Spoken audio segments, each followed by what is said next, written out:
Bem-vindos ao nosso Deep Dive. Hoje, a gente mergulha numa figura central e, olha, bem controversa da história brasileira.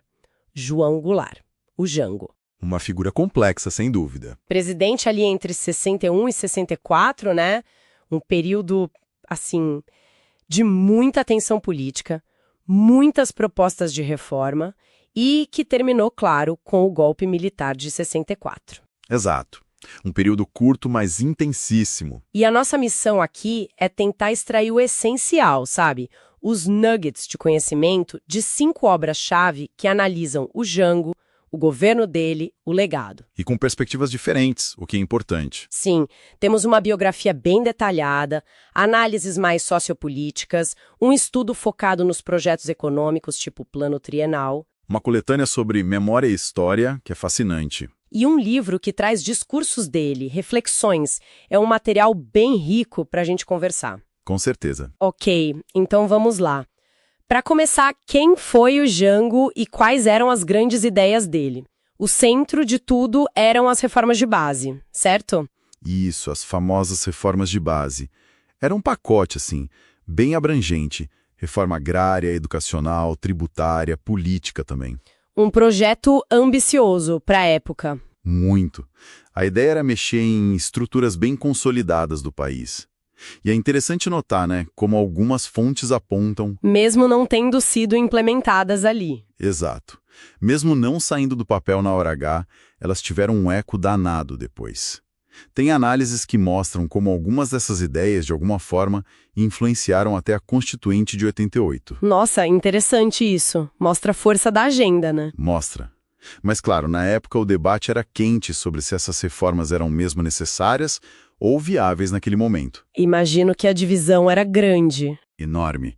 E as fontes que a gente tem aqui refletem bem isso. Por exemplo, tem uma análise específica, baseada em dados econômicos e sociais da época, do Plano Trienal. Aquele plano econômico do governo Jango. Esse mesmo. Essa análise argumenta que as reformas não eram só, digamos, ideologia. Eram, na verdade, respostas necessárias para os desafios que o Brasil enfrentava ali. Uma necessidade histórica, vamos dizer assim. Entendi. E teve um momento que marcou muito essa atenção, que foi o comício da Central do Brasil, em março de 64. Um dos livros traz esse discurso na íntegra. Ah, sim. O comício da Central. Foi um divisor de águas, né? O que exatamente ali foi visto como tão radical?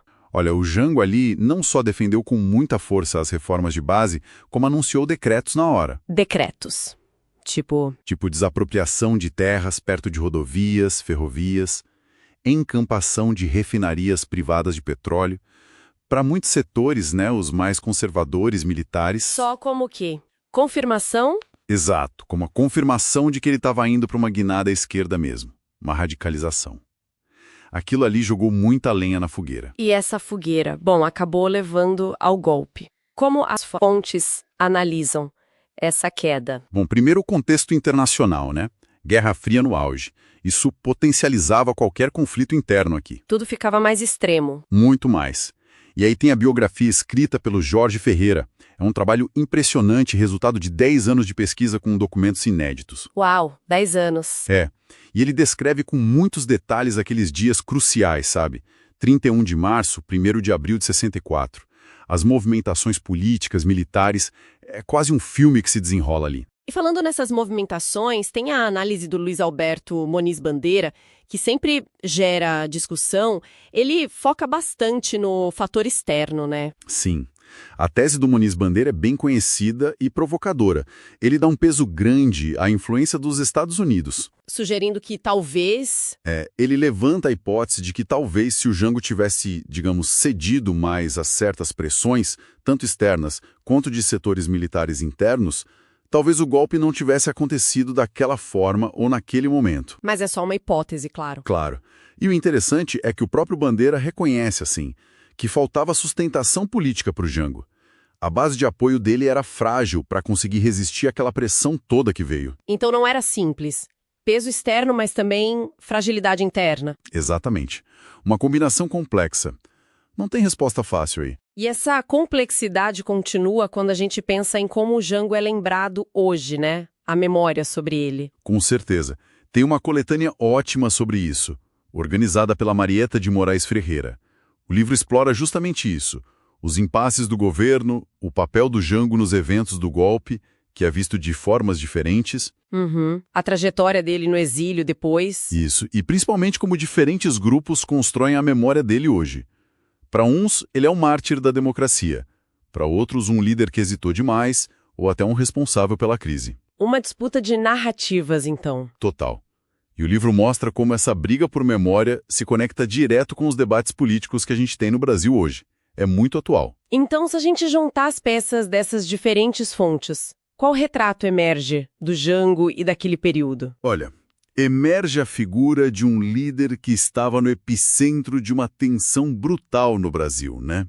Entre a vontade de mudar estruturas profundas e a força da conservação. Um projeto reformista muito ambicioso. Muito. Que despertou muita esperança de um lado e mobilizou uma oposição poderosíssima interna e externa do outro. A deposição dele, o exílio, marcam um trauma, um ponto de inflexão na nossa história. Entender o Jango é entender essa encruzilhada. E olhar para essa encruzilhada usando as lentes dessas obras todas é fundamental mesmo. Não só para entender aquele momento específico, 61 a 64. Mas porque as questões que estavam ali, Nossa, elas continuam muito vivas, né? Modelos de desenvolvimento, papel do Estado, soberania, os limites da democracia. Tudo isso ecoa demais hoje. totalmente. E isso deixa a gente com uma pergunta no ar, né? Uma reflexão que meio que atravessa todas essas análises. Qual seria? Até que ponto os grandes projetos de nação no Brasil, como esse que o Jango tentou levar adiante, são moldados mais pelas nossas próprias brigas internas, nossas ideias, nossas necessidades, ou o quanto a gente é definido talvez mais do que a gente imagina pelas pressões de fora, pelos cenários globais? Fica aí para pensar.